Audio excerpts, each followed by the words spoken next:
desde afuera, rompiendo la realidad.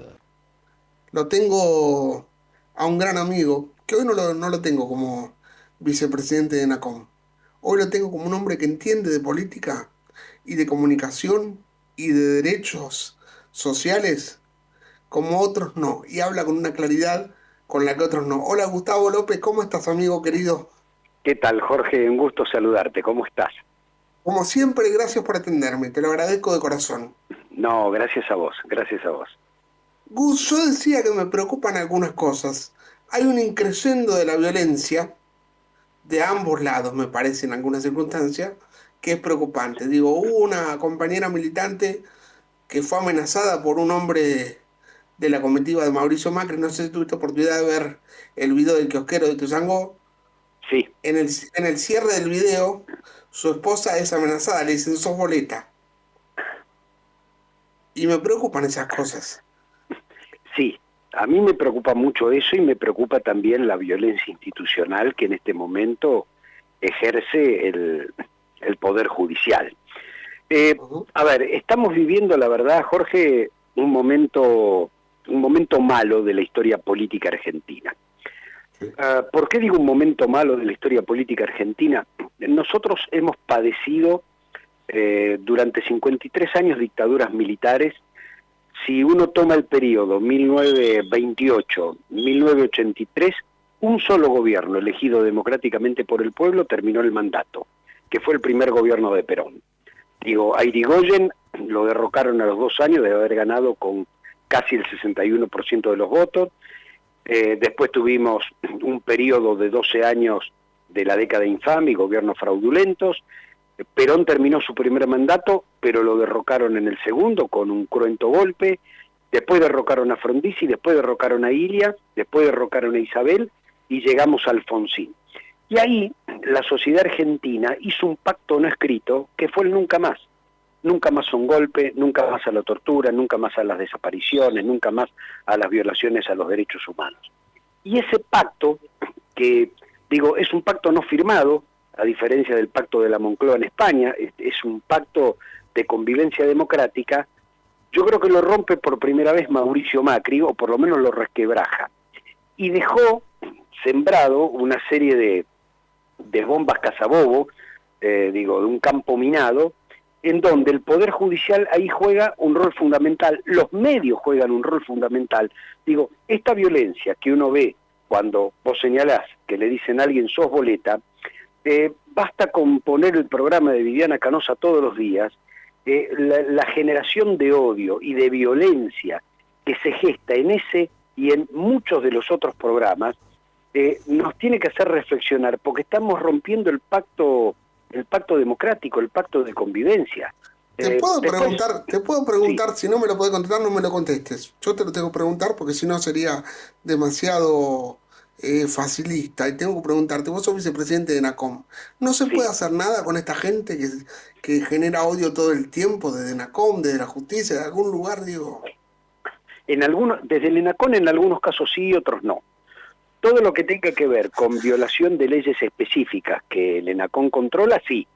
Horario de protección al menor, lenguaje soez, discriminación, poner en peligro la salud. Lo que no podemos regular son las opiniones políticas. Las opiniones políticas, que son libres, el límite tiene que ver con la ética, no tiene que ver con la ley. Y la ética es la democracia. Entonces, nosotros sancionamos a Canosa cuando toma dióxido de cloro al aire y le dice a la gente yo lo tomo y después un pibe lo toma y se muere. Nosotros sancionamos porque pone en peligro la salud. Si alguien viola el horario de protección al menor, también lo sancionamos.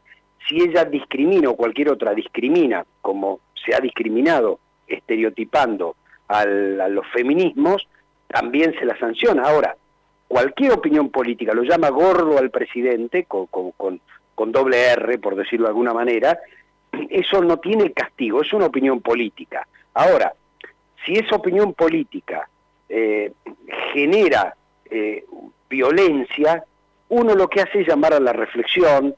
Opinión política bastante discriminatoria, te lo digo yo como persona con discapacidad. Opinión política No, bastante es discriminatoria. opinión política. Cuando la opinión viola la ley de discriminación, se sanciona. cuando no viola la ley de discriminación, uno apela a las reglas del buen periodismo. Es como decir, bueno, el médico no se puede olvidar deliberadamente una pinza dentro de la panza después que operó a un paciente. Eso es mala praxis. Bueno, como esta profesión no está regulada por un colegio con mala praxis, bueno, muchos periodistas la cometen. Entonces, hace años existían los códigos de ética, los manuales de estilo, que lo respetaban los diarios. Yo te puedo asegurar que este es un fenómeno internacional. Las nuevas derechas utilizan el odio como método de penetración, porque está estudiado esto. Digo, Trump es un producto del odio verbal. Digo, esa ultraderecha del Partido Republicano, que el Partido Republicano en general, digamos, lo miraba con desprecio y diciendo, bueno, es un outsider de la política, no va a llegar a nada. El tipo llegó a presidente y después terminó tomando el Capitolio, pero dejó sembrado una serie de bombas como la Corte, que termina ilegalizando el aborto que era legal en Estados Unidos. Entonces, lo mismo pasó en la Argentina. Digo, el gobierno de Macri se terminó, pero tenemos una Corte y un funcionamiento de una buena parte del Poder Judicial que persigue políticamente, que te encarcela, que te arma causas, y eso también es una forma de violencia, mucho más grave, violencia institucional, porque, digo, si uno no puede confiar en la justicia como última instancia, estamos en problemas y están provocando una crisis. Entonces, vos tenés la violencia verbal que nadie la baja. Digo, yo añoro los acuerdos políticos entre peronistas y radicales. Digo, los añoro porque estamos a años luz de esa posibilidad. Ahora, no la desecho. Yo creo que hay que tender puentes entre algunos sectores del oficialismo y algunos sectores de la oposición, que son esos sectores democráticos. Y hay otros que aceptan a regañadientes la democracia, algunos sectores, digo, los libertarios, el propio Macri, bueno, que nunca van a querer acordar nada, porque ellos, la verdad que la democracia para ellos es un estorbo. Entonces armaron un sistema de persecución. Yo me voy a hacer cargo de lo que digo porque corresponde también que lo ponga sobre la mesa. También me preocupa cuando Juan Grabois habla de sangre en la calle. Pero es una barbaridad. A ver, yo te opino lo mismo que vos. No te quiero meter en el quilombo, pero yo lo tengo que decir. No, a ver, mirá, yo trato de, como yo creo que lo que hace Grabois, o lo que hacen otros dirigentes, cuando denostan, a ver, si vos denostás al presidente de la Nación, sos opositor, no sos oficialista. Ahora, cuando siendo oficialista denostás a tu propio gobierno, te estás equivocando. ¿Por qué? Mira, yo me crié políticamente en una idea que era la contradicción fundamental. Esto es, uno puede tener matices, hay grises, ¿sí? No todo es blanco y negro, pero hay límites. Digamos, violaciones a los derechos humanos, Estado de Derecho, esos son límites. ¿De qué lado está Estela de Carlotto? Bueno, eso me ubica, me ayuda a ubicarme. Esos límites, esa contradicción fundamental entre pueblo o antipueblo, la planteó Leandro Alem en el siglo XIX. Decía, la causa de los desposeídos contra el régimen oligárquico. Perón lo llamó patria o colonia. En los 60 fue liberación o dependencia. En los 80 con Alfonsín fue democracia dictadura. Y con Cristina fue democracia o corporaciones. Entonces, las corporaciones, la dictadura, la colonia, la oligarquía, son procesos históricos que siempre se ubican del otro lado y nosotros nos ubicamos de este. Ahora, si vos tenés un tipo de este lado que tiene conciencia de lo nacional y lo popular, no puede decir las barbaridades que dijo, se está equivocando. Digo, en lugar de hacer la manifestación en la puerta de la sociedad rural, que son los que están reteniendo los granos y no lo liquidan para provocar la corrida, le reclama Alberto. Mirá, te equivocaste. Digo, esta es mi opinión, te equivocaste, de a quién le tenés que reclamar, porque le terminás haciendo el caldo gordo a la derecha y a los sectores concentrados de la economía, humildemente. Y en todo esto, agrego yo, desde mi lugar, y te eximo de cualquier tipo de apoyo a este comentario, se juegan también intereses. Se juegan intereses que hay cosas incumplidas, hay cosas demoradas, y también en eso se juegan intereses, y hay un oportunismo bastante particular que es preocupante para una coalición. Pero, a ver, estoy de acuerdo. Nosotros después de haber sufrido 4 años del gobierno de Macri, que dejó a cientos de miles de personas sin empleo, y que generó el cierre de 20.000 pymes, y que generó todo lo que generó, teníamos que armar una gran coalición para ganar. Pero no armamos esa coalición para gobernar. Eso es un defecto. Digo, eso está en el debe nuestro, no en el haber, en el debe. Ahora, no podés olvidar quién está del otro lado. Y entonces, las cuestiones de intereses de cada sector que forma parte de esta coalición no te puede nublar el entendimiento de con quién terminás aliado, con quién terminás jugando. A ver, la izquierda dura o la izquierda trosca en la Argentina tiene el concepto arcaico de cuanto mejor peor. Entonces el Polo Obrero o el Partido Obrero o el FIT nunca van a jugar con un gobierno nacional y popular. Ni siquiera lo apoyaron a Lula en Brasil. Ahora, cuando vos jugás en contra de, termina siendo funcional a. Y esa funcionalidad es a los intereses económicos concentrados. Cuando yo el lunes en un programa de televisión decía, esta es la peor corte en todas las democracias, solo comparable a la de 1930, que legalizó los golpes de Estado, lo digo porque la corte menemista era una corte que avalaba la corrupción de Menem en favor de un gobierno y en beneficio de las privatizaciones. Y tenía una terminal política que era Menem. Empezó y terminó con Menem esa corte. Esta corte no tiene una terminal de un partido. Esta corte lo que tiene es una terminal de un modelo político, económico, social, que son los grandes grupos económicos. Entonces, cuando vos ves eso, lo que digo es, sí, a ver, las cosas también en la Argentina no están mal. Bueno, hagamos una movilización a la puerta de la rural. Queremos el salario básico universal, vayamos a la puerta del Congreso a reclamar que existe una ley y que diga cómo se financia. Estamos en contra del fondo porque nos está apretando, hagamos una marcha a la embajada norteamericana. Digo, nos preocupa que no liquidan la soja y que la guarden en silo bolsa, vayamos a la bolsa de cereales de Rosario. Ahora, si nos reclamamos entre nosotros, los otros están fenómenos. No fuman en pipa mientras ven cómo nos peleamos. Bueno, pero tampoco podemos pensar que todo eso es inocente, ¿eh? Hay ciertas terminales que juegan, como te decía antes, con intencionalidades por momentos hacia un lado y por momentos hacia el otro. Eso ocurre y, como dijo la vicepresidenta, algunas cosas deben volver a tener el control de la política. Porque Yo creo lo mismo que vos, creo que el rol del Estado es fundamental, que el problema de la falta de Estado es mundial, no es solo en la Argentina.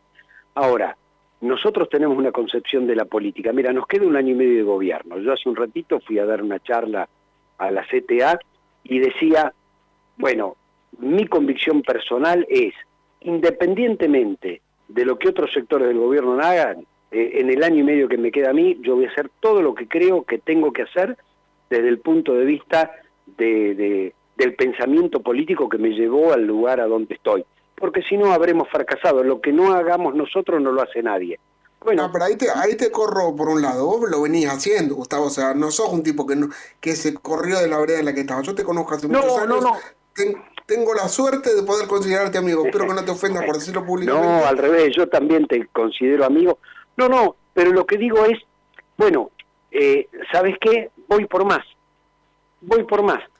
Te pongo un ejemplo que a lo mejor es un ejemplo bobo al lado de toda la catástrofe que hoy está ocurriendo en la Argentina. Netflix dice que le va a empezar a cobrar lo que antes era gratis, que era tener hasta cinco bocas de poder ver la televisión de manera gratuita. Y yo digo, a ver, nosotros como ENACOM no podemos regularlo, pero hay otros organismos del Estado que sí. ¿Por qué vamos a permitir que en la situación en la que estamos, y ellos cobrando en dólares, sin tributar ningún impuesto en la Argentina, decidan modificar un contrato que tienen con la gente? Bueno, intervenga Defensa de la Competencia, me presentaré a la justicia. Lo que digo es, dejemos de ser espectadores. Nosotros, cuando yo te hablaba, Jorge, de la contradicción fundamental es, mirá, los que están intentando provocar la corrida y la devaluación son los grandes grupos económicos. Entonces, ahí es donde tenemos que dirigir la protesta, no a la Plaza de Mayo. Y vos agregaste el otro día en C5, en el programa de Pablo Dugan, agregaste con terminales internacionales también, que no es un dato menor. Pero es que es así. A ver, la terminal no es Macri, son los grupos económicos, pero también es la embajada norteamericana, son los fondos buitres, y en ese programa, Tito Bachmann, el sociólogo, el encuestador, decía: hasta la embajada está subordinada a los intereses económicos de los grupos. Fíjate vos lo primero que hizo Macri cuando llegó al gobierno, le pagó a los fondos buitres.